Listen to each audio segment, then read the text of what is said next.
Trong Đấu La Đại Lục, sau khi tập 253 kết thúc, chứng kiến Đường Tam thi triển tà khoản và chuyển hết sức mạnh vào trong Hạo Thiên Chùy, xem xong chúng ta không khỏi cảm thấy vui sướng đúng không các bạn? Thế nhưng, đây cũng chỉ là mở đầu mà thôi. Sắp tới đây, Đường Tam thậm chí còn khiến người xem sợ hãi hơn khi chân chính sử dụng tuyệt kỹ Đại Tu Di Chùy chính hiệu.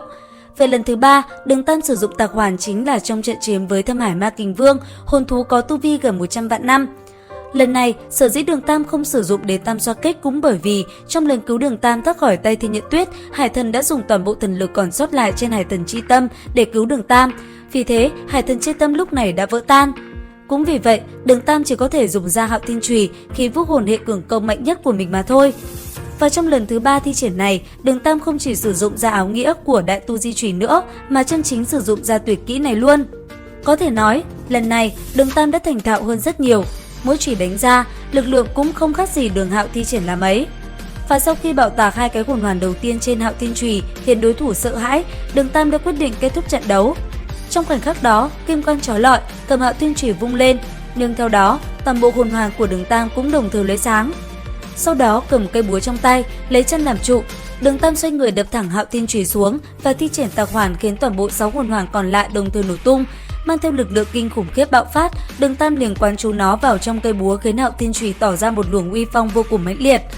Trước hết, sau khi thi triển tà hoàn dồn toàn bộ sức mạnh vào trong Hạo Thiên Chùy, Đường Tam còn lập tức sử dụng sát thần lĩnh vực tiến hóa tới cảnh giới Tu La Địa Ngục để phụ ra cho cây búa khiến sát ý trên nó càng trở nên cường đại hơn.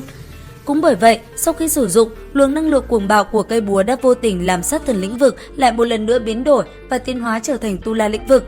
Cũng chính vì thế, hư ảnh chân thân của Đường Tam theo đó cũng bị hồng quang bao phủ. Ở bên trong luồng hồng quang đó lấp lấy hư ảnh một vị thần đó không phải ai khác mà chính là Tu La thần chân chính.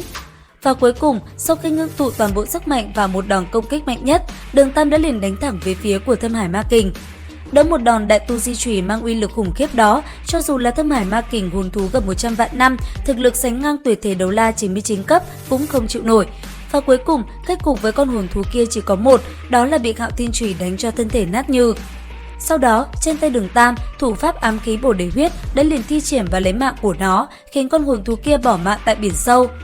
Tuy nhiên, tưởng chừng như sau trận chiến này, tuyệt kỹ Đại Tu Di Chùy sẽ không được Đường Tam sử dụng nữa, bởi vì anh ấy đã trở thành Hải Thần, thì sau đó anh ấy lại khiến tất cả phải trầm trồ. Trong trận chiến đầu tiên với hai vị thần là La Sát và Thiên Sứ, trong khoảnh khắc quyết định của trận đấu, Đường Tam cùng hai vị thần kia đã liền dùng ra toàn bộ lực lượng mạnh nhất của mình để kết liễu đối thủ trong một đòn mạnh nhất. Với Thiên Nhật Tuyết, nàng cũng bạo tạc, thế nhưng thứ mà nàng phá vỡ lại chính là bộ Thiên Sứ thần trang trên người mình và dung nhập toàn bộ sức mạnh vào trong Thiên Sứ Thánh Kiếm. Còn Đường Tam, anh ấy so với Thiên Nhật Tuyết còn kinh khủng hơn rất nhiều. Lần này, trong một đòn mạnh mẽ nhất tung ra, Đường Tam liền thi triển tạc hoàn, áo nghĩa của Đại Tu Di Chùy quán chú sức mạnh vào trong tam xoa kích. Thế nhưng, không chỉ bạo tạc vài hồn hoàn như lúc trước nữa, trong khoảnh khắc này đây, Đường Tam bạo tạc cùng lúc tới 10 cái hồn hoàn. Trong đó, phải biết rằng, hồn hoàn trên Hạo Thiên Chùy của Đường Tam lúc này có tới 8 cái 10 vạn năm, một cái 100 vạn năm và một hồn hoàn là thần cấp. Có thể nói, chỉnh thể hồn hoàn là vô cùng kinh khủng, cho dù là Bỉ Bỉ Đông cùng Thiên Nhật Tuyết đồng dạng là thần cũng không thể so sánh. Cũng chính vì sự kinh khủng này, khi Đường Tam bạo tạc toàn bộ 10 hồn hoàn, thậm chí trời đất theo đó cũng phải chấn động kịch liệt. Và cuối cùng, sau khi ngưng tụ toàn bộ lực lượng mạnh nhất vào bên trong tam xoa kích, lúc thi triển nó, Đường Tam liệt vận dụng Hoàng Kim Thập Tam Kích, 13 thức hợp nhất, sau đó đánh thẳng về phía đối thủ của mình. Đón nhận một đòn này, cho dù là Thiên Nhật Tuyết dùng ra toàn lực cũng không thể đỡ nổi. Chẳng những công kích của nàng bị phá vỡ, cánh tay của nàng sau đó còn bị công kích của Đường Tam làm cho biến mất. Cũng vì vậy, sau đó nàng liền rơi vào trạng thái hôn mê. Có thể nói, một cách bạo tạc 10 hồn hoàn này của Đường Tam, cho dù là lực lượng thần cấp của Bỉ Bỉ Đông hay Thiên Nhật Tuyết cũng chịu thua đúng không các bạn? Thế nhưng, nếu như Đường Tam bạo tạc 10 hồn hoàn và sử dụng Hạo Thiên Chùy kết hợp với Tu La lĩnh vực khi Đường Tam trở thành Tu La thần chân chính thì sẽ ra sao?